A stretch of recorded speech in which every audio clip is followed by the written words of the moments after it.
کچھ بات کریں گے غزہ کے سچویشن کے حوالے سے۔ وہاں کے جو باسی ہیں وہ آج بھی اسرائیلی ظلم و ستم کا شکار ہیں۔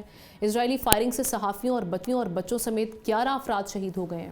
غزہ امن کو ترس رہا ہے، مگر میڈیا پر ڈونلڈ ٹرمپ صاحب غزہ امن بورڈ کا چرچا کرتے دکھائی دے رہے ہیں۔ پاکستان سمیت 8 اسلامی ممالک نے صدر ٹرمپ کے غزہ بورڈ آف پیس کا خیر مقدم کرتے ہوئے اس میں شمولیت کا فیصلہ کر لیا ہے۔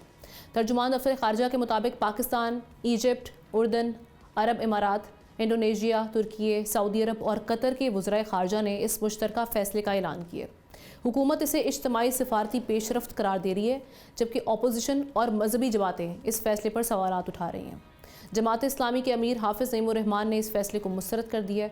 دوسری جانب فرانس، اٹلی، سویڈن، ناروے نے بورڈ آف پیس میں شامل ہونے سے انکار کر دیا۔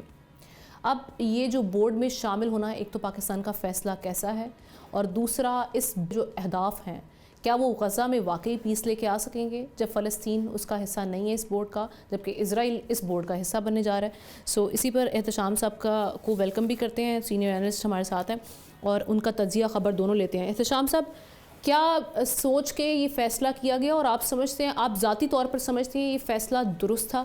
اور اپوزیشن کے تحفظات کی اگر ہم بات کرتے ہیں، وہ کس حد تک آپ کو لگتا ہے کہ لیجٹ ہے؟ دیکھیں، ہم نے بنائی طور پہ تو جو غزہ کی بات ہو رہی ہے، وہاں پہ امن کی بات ہو رہی ہے، اور یہ پیس بورڈ بھی بن گیا ہے، لیکن اصل سوال تو یہ ہے کہ جو ایک بڑی بات طے کی گئی تھی کہ وہاں پہ کنسٹرکشن کیسے ہونی ہے اور پرماننٹ پیس کیسے ہونا ہے۔ لیکن پرماننٹ پیس تو آپ خود بھی بتا رہی ہیں، آئے دن جس طریقے سے غزنز کو مارا جاتا ہے، وہاں پہ کچھ سیکیورٹی کا انتظام پراپر ہو نہیں رہا، وہ ڈیلے ہو رہی ہے اسٹیبلائزیشن فورس میں، کس نے جانا ہے کس نے نہیں جانا۔ ہمارے لیے ایک مشکلات ہیں ابھی تک، ہم تو یہ چاہ رہے ہیں کہ نہ جائیں، ٹھیک ہے، کیونکہ ہم جائیں گے تو وہ بات اب فی الحال تو رکی ہوئی ہے کہ جی حماس کو ڈس آرم کیسے کرنا ہے، اس کے ہمارے لیے مشکلات ہوں گی۔ اچھی بات ہے، سیریس کنسرن ہم دیکھ رہے ہیں کہ جی سی سی ممالک کا اس حوالے سے ہے، لہٰذا اس کو بھی تو نہیں دیکھ رہے۔ اصل بات یہ ہے کہ پرماننٹ پیس کہاں ہے بھئی؟ آپ نے کہا تھا ہوگا ریکنسٹرکشن ہوگی، اب تو کچھ بھی نہیں ہو رہا، اور مسلسل جس طرح سردی اتنی شدید پڑ رہی ہے، وہاں پہ تو چھوٹے چھوٹے بچے سردی سے مر رہے ہیں، تو میرا خیال ہے اس طرف توجہ نہیں ہے سیاسی طور پہ۔ پرماننٹ پیس، احتشام صاحب سوری ٹو انٹرپٹ یو، مجھے لگتا ہے کہ پرماننٹ پیس اس وقت آئے گا جب آپ حماس کو ڈسارم کرنے کے بجائے اسرائیل کو ڈسارم کریں گے، جو آج بھی وہاں پہ صحافیوں کو اور بچوں کو شہید کر رہے ہیں۔ جی دیکھیں، ہم جو آپ بات کر رہی ہیں دل کو لگتی ہے بات، لیکن یہ ہوگا نہیں، ایسا لگتا نہیں ہے۔ دنیا میں تو اس وقت جو پوری آپ دیکھ لیں امریکی اسٹیبلشمنٹ اور اس کے ساتھ ساتھ امریکی گورنمنٹ جو ہے، جس طرح پریزیڈنٹ ٹرمپ صاحب امریکہ کے ساتھ کھڑے ہیں، صہیونی ریاست کے لیے کھڑے ہیں، بہت سے حوالوں سے امن کی بات تو کرتے ہیں، لیکن جتنی پروٹیکشن اور سیکیورٹی میرا خیال ہے پریزیڈنٹ ٹرمپ نے اسرائیل کو دیا ہے، شاید اس سے پہلے کسی ملک نے نہیں دی۔ 2016 میں آپ کو یاد ہے جب آئے تھے، وہ انہوں نے کام کیا تھا کہ دارالحکومت اپنا تل ابیب سے اپنی ایمبیسی کو اٹھا کے بیت المقدس میں لے کے چلے گئے تھے، جس پہ پوری دنیا نے اعتراض کیا تھا۔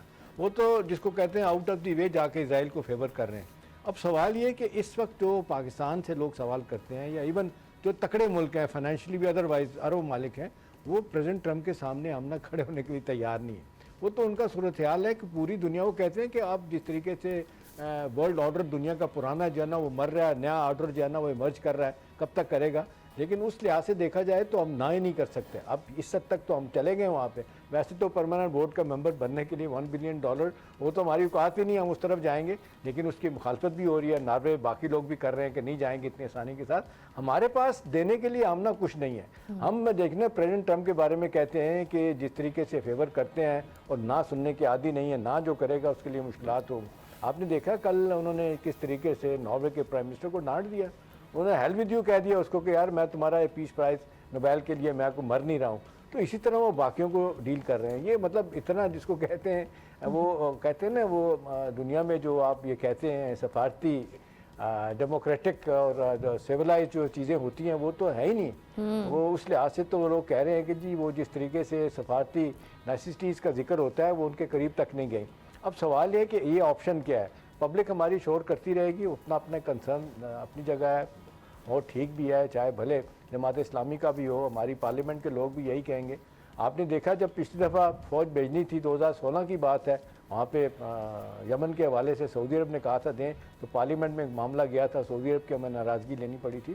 تو امریکہ کی ناراضگی تو ہم نے اس وقت کوئی لینے کے لیے تیار نہیں۔